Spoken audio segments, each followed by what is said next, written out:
Okay, so let's talk about spices a little bit. We're in the land of spices.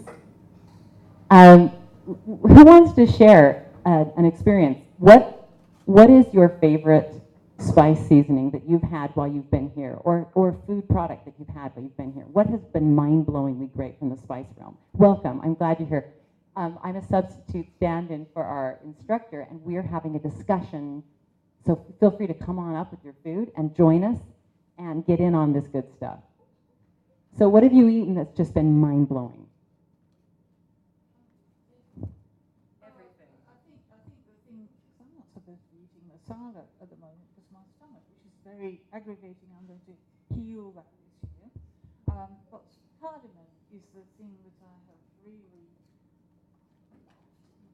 just loved.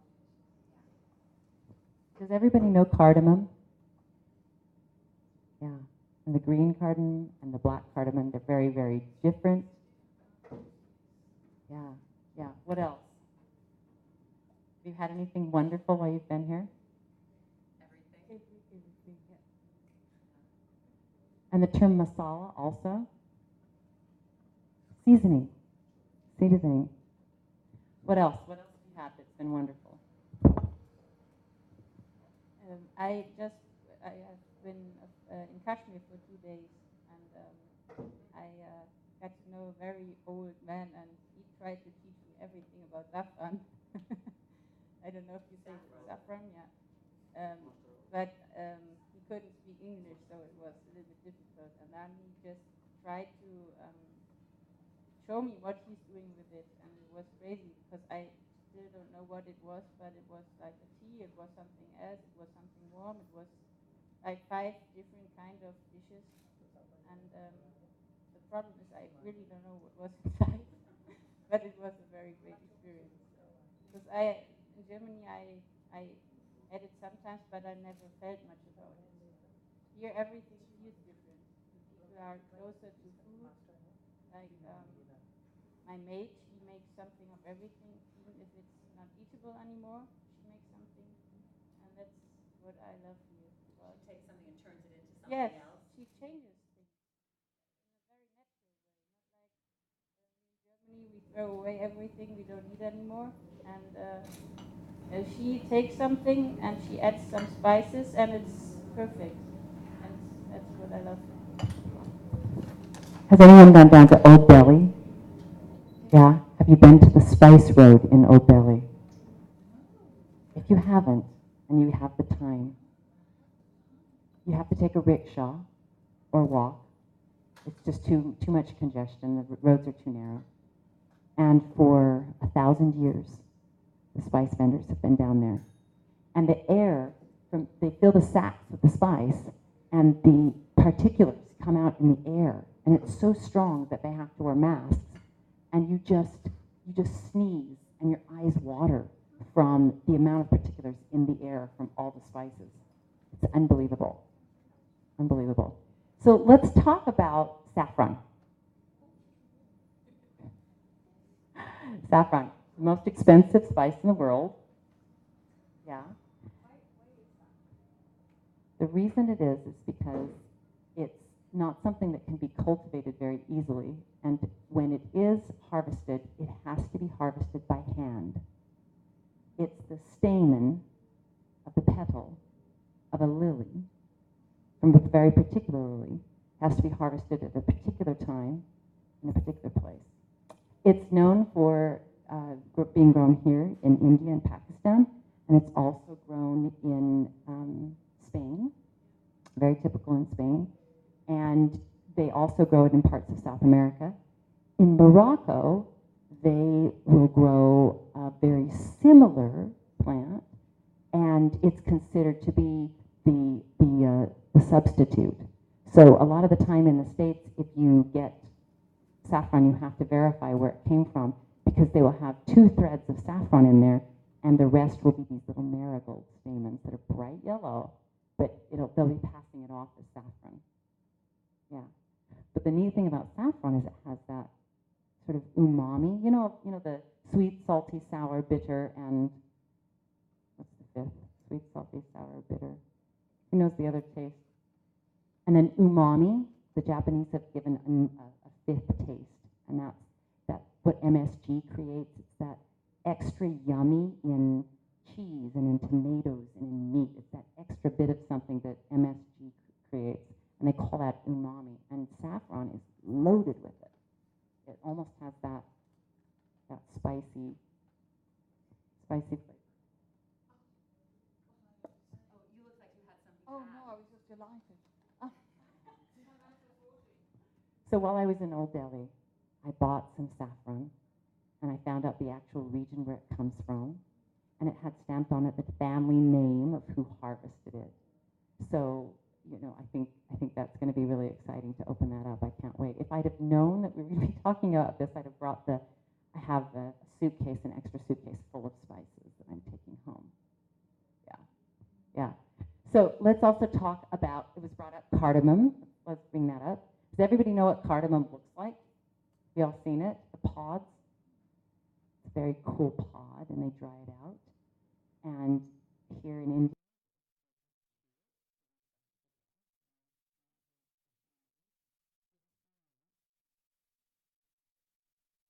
the green.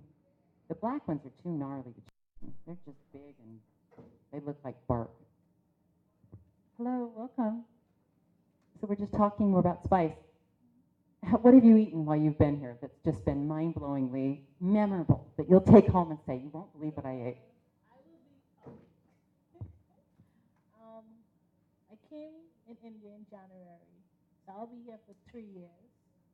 Yeah, so despite I come from the Caribbean, so I'm accustomed to spices, but India's spices too spicy. So you have to take your time to get to know it, else you will upset your stomach. So the curry is different from my curry home. The masala is different too, it's much stronger. So yeah, I don't like to try new things, but I think I will start trying new things. Yeah. Okay. Anybody else? Oh, okay.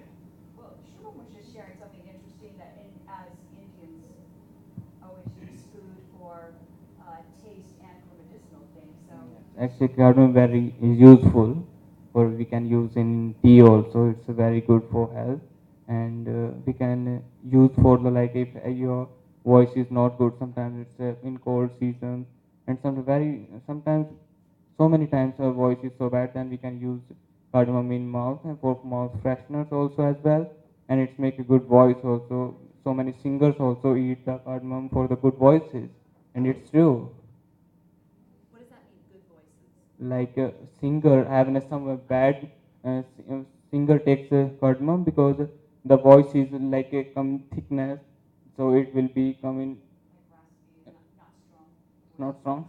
It's like a good voices for help for the cardamom. It's a very good. I take so many times for when I have any problems in my voices, then I take it. So it's very useful. I like it so much. It contains antioxidants. It contains antioxidants. The cardamom and the spices, they're containing a very higher scientific valuable things, you can say. The nutrients are there. So they'll provide you antioxidants that your body wants, which will basically reduce the ROS, reactive oxygen species, which is responsible for inflammation and etc. So these spices are basically very good for our health. Yeah, whether it will be somewhat like spicy, but although they contain some very good value, they are containing the antioxidants. So they're not only yummy, but they're healthy. So as a chef, one of the tasks of a chef is to take these very healthy, lovely things. Welcome, I'm glad you're here. And it is our task to make them taste good. Because at the end of the day, all the health food in the world isn't going to do me any good if I don't want to have it in my body, if I don't want to eat it. It's very difficult, isn't it, to maintain a healthy lifestyle and have healthy food if it doesn't taste very good. So one of the things that I'll just share with you that has become fundamental to my work as a chef is to taste as I'm cooking, and to taste with the objective of creating balance with flavor. So that if in the process of doing a curry, I have too much salt, I'll add a little sweet. And if it's not strong enough in flavor, I'll add a little pungent. And if it is a little bit pungent, I'll add some richness in some fat form, whether that's coconut or butter or whatever. But the ideal, every time I've had something mind-blowingly great and I've eaten it and gone, oh, that's amazing. It's because ultimately the flavors and the textures are balanced. So whether it's just a sort of a monotone flavor like scrambled eggs with salt, or whether it's something like masala that is quite complex, or a Caribbean jerk seasoning, or any other combination, the difference between the professional chef and sometimes a student who is just learning how to cook is the professional chef takes that time to create balance. Yeah, so this is an open discussion. We're just talking about our favorite spices, information about them, how to use them, what we like about them. So I'm going to open it back up to you. And the prompt here is, what have you eaten that's just been awesome, and why? And what have you tasted in terms of spices? So who wants to jump in? Can you jump in? Yes, probably when it comes to taste, and the reason why I'm here really is to learn more about spices, because I do believe in spices, maybe for healing or maybe for cooking. And I tend to cook a lot of curry, but I still don't think I'm doing it properly, or whether I've bought the right one. So, it's so important to me to learn more about it. And there are other spices that I use as well.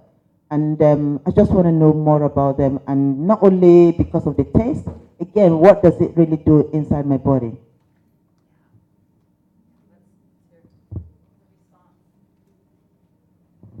I found your presentation so interesting because I'm so interested in food and cooking, but I'm not a chef.